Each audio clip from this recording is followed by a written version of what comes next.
मी तुझी सासू आहे, तू माझी सासू बनाय नको येऊ. सासूबाई तुमचं ना आता हे रोजच झालंय. तुम्हाला ना मी कधी आवडतच नव्हते. काय राव तुमचं झालं का सकाळ सकाळी चालू? तुमचा केवढा विषय तरी कुठून येतात बरं एवढं भांडायला? अरे सून बनून मी बी ह्या घरात आले होते. अहो लग्न करून मी तुमच्या सोबत आले तिथं, पण आमच्या सासूच्या पुढे उलट उत्तर द्यायची हिंमत नव्हती. पण तुम्ही एका तरी गोष्टीत लग्न झाल्यापासून माझी साथ दिलीत का? इथं तर तुझी बायको माझी सासूच व्हायला आलीत. अहो लग्न झाले कमीत कमी म्हणून तरी माझी साथ देत जा.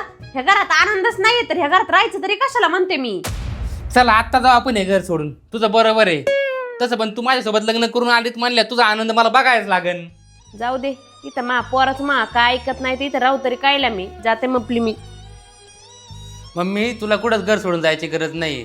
जाईन तर ती जाईन या घराबाहेर. तिला ना मी डिबल देऊन टाकतो, तिच्या माहेर सोडून येतील डायरेक्ट. जास्तीत जास्त काय होईल, मम्मी पप्पा आपल्या नाराज होतील.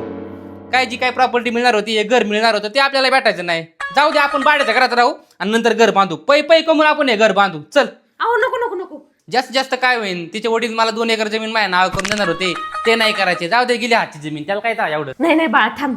अरे घरात छोटी मोठी भांडणं तर होतच राहतात. अहो तसं पण आहे ना, आई वडिलांचं वय झालंय तुमच्या आणि त्यांचा आशीर्वाद तुमच्या डोक्यावर असणं गरजेचं आहे. जाऊ द्या, छोटी मोठी भांडणं होतच राहतात. आम्ही दोघी जणी लई खुश आहे आपल्या घरात, पण मी घेईन सांभाळून. मी नाही आता भांडणं करणार. सॉरी, नको तिला डिवोर्स देऊ बाळा, राहू दे. बघा मम्मी परत विचार कर.